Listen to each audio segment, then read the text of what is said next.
عليكم ورحمة الله وبركاته. ازيكم يا حبايبي؟ يا رب تكونوا في احسن صحة وفي احسن حال. النهاردة ان شاء الله بإذن الله نفتح قراءة برج القوس، وان شاء الله بإذن الله خير للقوس. قبل ما ندخل في القراءة احب انبه عليكم لا يعلم الغيب الا الله سبحانه وتعالى. النهاردة 30 ابريل 2024. بتمنى منكم ما تنسوش اللايك، واللي لاول مرة يشوف القناة يشترك في القناة ويفعل كلمة الكل عشان يوصلك كل جديد مننا. يلا نسمو نصلي على رسول الله عليه افضل الصلاة والسلام ونفتح القراءة. بسم الله بسم الله ولا حول ولا قوة الا بالله. بسم الله، اللهم صل وسلم وبارك على نبينا محمد وعلى اله وصحبه اجمعين. بسم الله.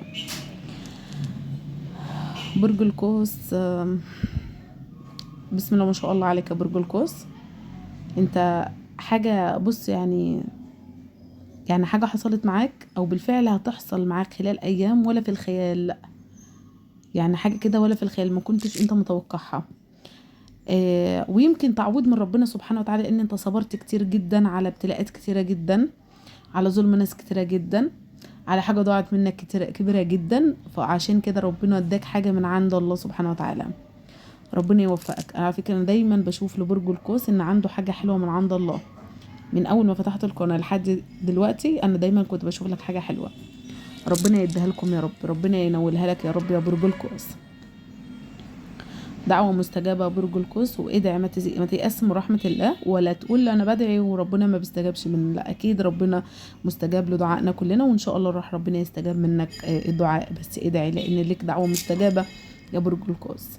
في حاجة هترسى عليك لو انت في مزاد او في مثلا شغل او صفقات، او هي حاجة تخص بورصة او حاجة في مزاد، هي في شغل هنا راح يرسى عليك، هيرسى عليك او هيرسى عليك يا برج القوس. فهنا استبشرة خير، وان شاء الله باذن عندك هنا بسم الله ما شاء الله حاجه هترسى عليك انت، وانت اللي هتفوز في الاخر.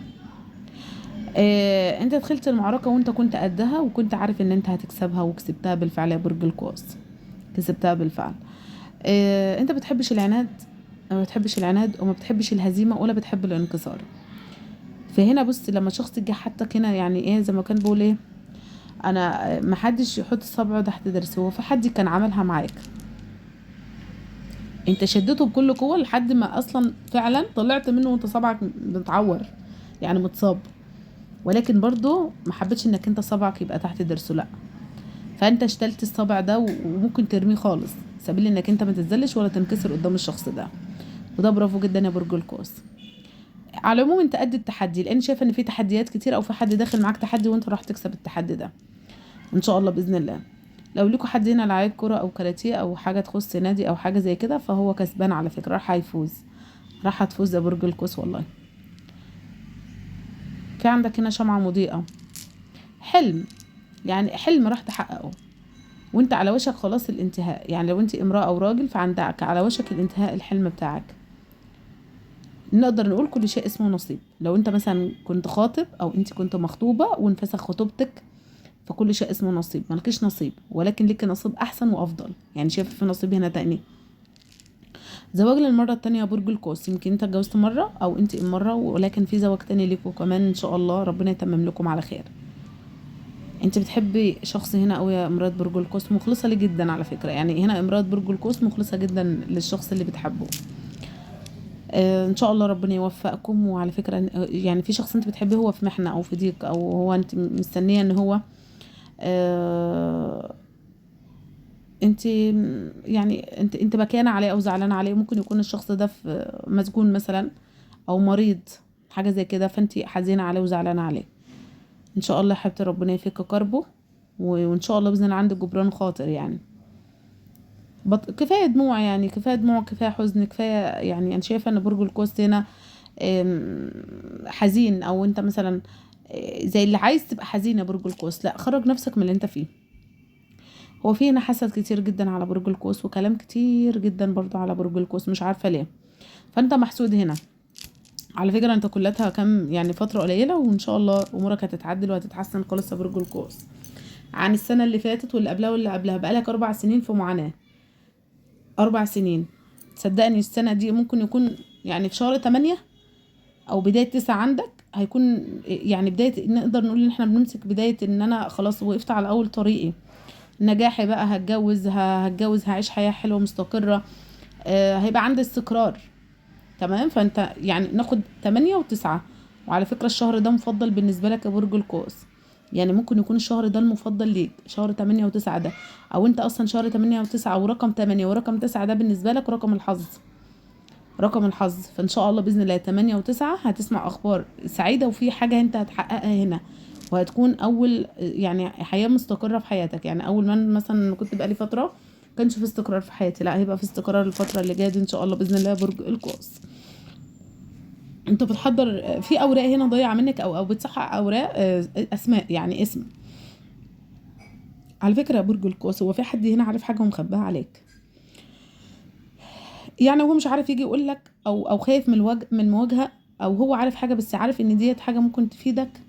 هو الحاجه اللي مخباها عليك ديت فيها افاده ليك، فمش حبا فيك مخبيها، لا، ده هو الشخص ده عارف حاجه، او عارف مثلا مفتاح حاجه هتتفتح هيكون باب خير ليا، او حاجه هتسعدني قوي، فهو مخبيها مضل عليها، هو ضلالي اصلا يعني. فانت هنا يا برج القوس يعني اقدر ان انا اقول لك ان الشخص ده هو عارف، يعني انت متبرجل وتايه وفي دوامه، او انت امراه والشخص ده عارف كل حاجه بس ساكت، سايبكم تدوخوا شويه كده، تدوخوا وتلفهم، ومع ذلك ان هو عارف. طب انا هكتشف ولا لا؟ انت اللي هتكتشفها لوحدك، او انت هتوصل للحل ده لوحدك. يعني يوم ما هيجي يعني ربنا هي يعني يديله بقى على قد نيته كده، وهيجي يحكي هيكون انت اللي حلتها من عنده، او ربنا اداك اشاره كده او تنبؤ من عنده ان انت تحلها، او الموقف ده ربنا يعني يخرجك منه. او لو في ورق مثلا انت بتدور على اسم مثلا معين، او الاوراق دي تخص حاجه معينه، والاوراق دي تايهه وصعب جدا طلوعها، او ما فيش حد يعني مش عارف يطلعها لك.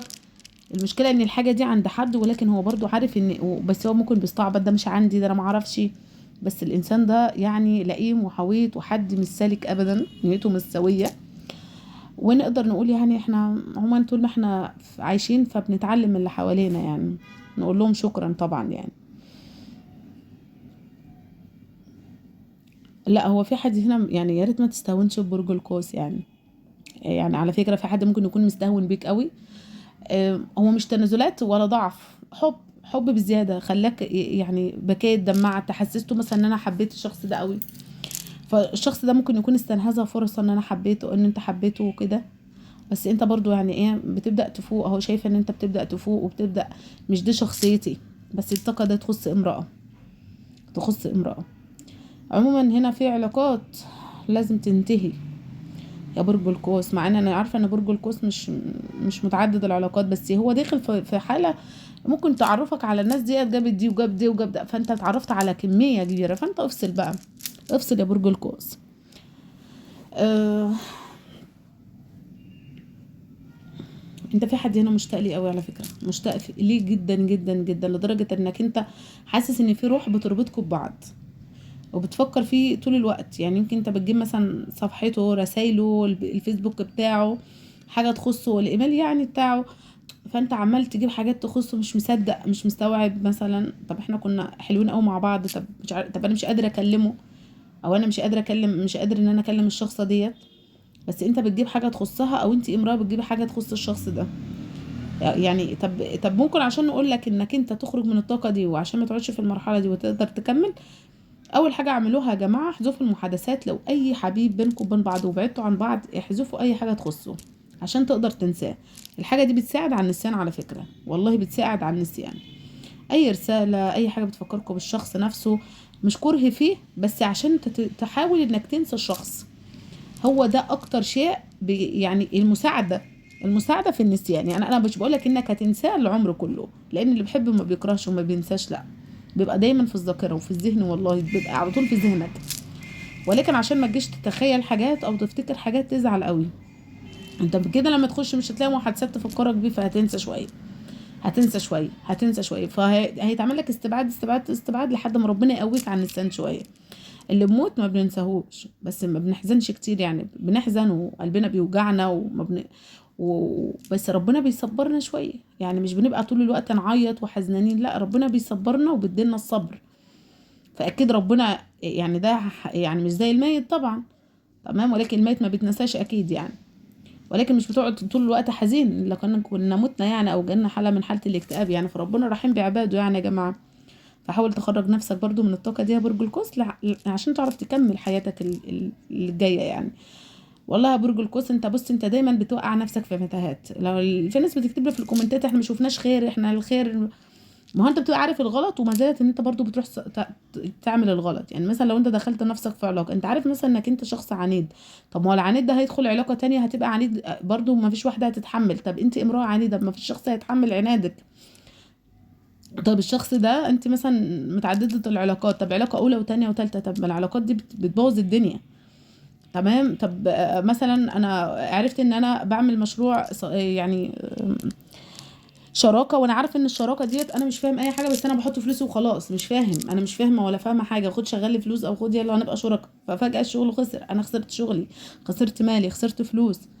فاكيد احنا اللي بنخطئ، اكيد احنا اللي بنخطئ. ركز بس يا برج القوس وحاول انك انت، هو عموما اتحمل الحين شهر 8 وشهر 9. انا عارفه ان هي هتكون امور صعبه عليك شويه الفتره الثلاث شهور دولت، يعني هتحس ان انت ايه، هي انت بص يعني الخنقه والضيقه والزنقه والكبت اللي انت فيه، لا هتبدا واحده واحده واحده واحده معاك لشهر 8 وشهر 9 ان شاء الله باذن الله. هتحس بتحسن وهتحس براحه نفسيه. حتى لو في حبيب او انت مشغول بيه، او انت مثلا امراه مثلا مش قادره تنسي زوج، مش قادره تنسي حبيب، اقول لك ان شاء الله باذن الله ربنا هيقويكي عن النسيان، هيقويكي بس انك تصبري، يعني هيديك الصبر. تمام. وتفائلوا الخير، وان شاء الله باذن الله تجدوا الخير يا برج القوس. صدقني والله ان شاء الله باذن الله راح تلاقي الخير.